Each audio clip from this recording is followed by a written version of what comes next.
ദൈവനാമം മഹത്വം ഉണ്ടാവട്ടെ.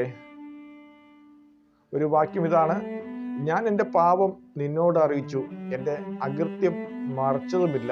എൻ്റെ ലംഘനങ്ങളെ യഹോവയോട് ഏറ്റുപറയും എന്ന് ഞാൻ പറഞ്ഞു. അപ്പോൾ നീ എൻ്റെ പാപത്തിൻ്റെ കുറ്റം ക്ഷമിച്ചു തന്നു. സങ്കീർത്തനം അധ്യായം 32 വാക്യം 5.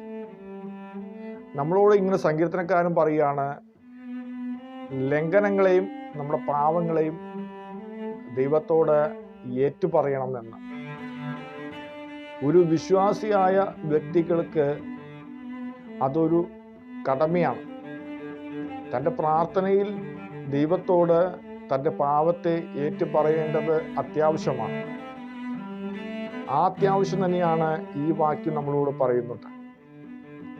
എൻ്റെ പാപം നിന്നോട് അറിയിച്ചു, എൻ്റെ അകൃത്യം മറച്ചു വെച്ചില്ല എന്ന് ഈ വാക്യം പറയുന്നത് തന്നെ അതിനായിട്ടാണ്. നാം നമ്മുടെ ദൈനംദിന ദിവസവുമുള്ള പ്രാർത്ഥനയിൽ നാം ഓരോ ദിവസവും ചെയ്ത നമ്മുടെ വാക്കിലും നമ്മുടെ പ്രവൃത്തിയിലും പാപം പറ്റിയിട്ടുണ്ടെങ്കിൽ അത് ദൈവത്തോട് ഏറ്റു പറയേണ്ടത് അത്യാവശ്യമാണ്. മറച്ചു വെച്ച പാവങ്ങളെ ദൈവം കാണും. നാം മറച്ചു വെക്കാണ്ട് ദൈവത്തോട് പറയുന്ന പാവങ്ങളെ ദൈവം ക്ഷമിച്ചു തരും എന്ന് ഈ വാക്യം പറയുന്നത് തന്നെ അതിനായിട്ടാണ്. നാം എത്ര മറച്ചു വെച്ചാലും ദൈവം നമ്മുടെ പാവങ്ങളെ കണ്ടുപിടിക്കും. ദൈവസന്നിധിയിൽ നാം നീതിമാനായിരിക്കുക.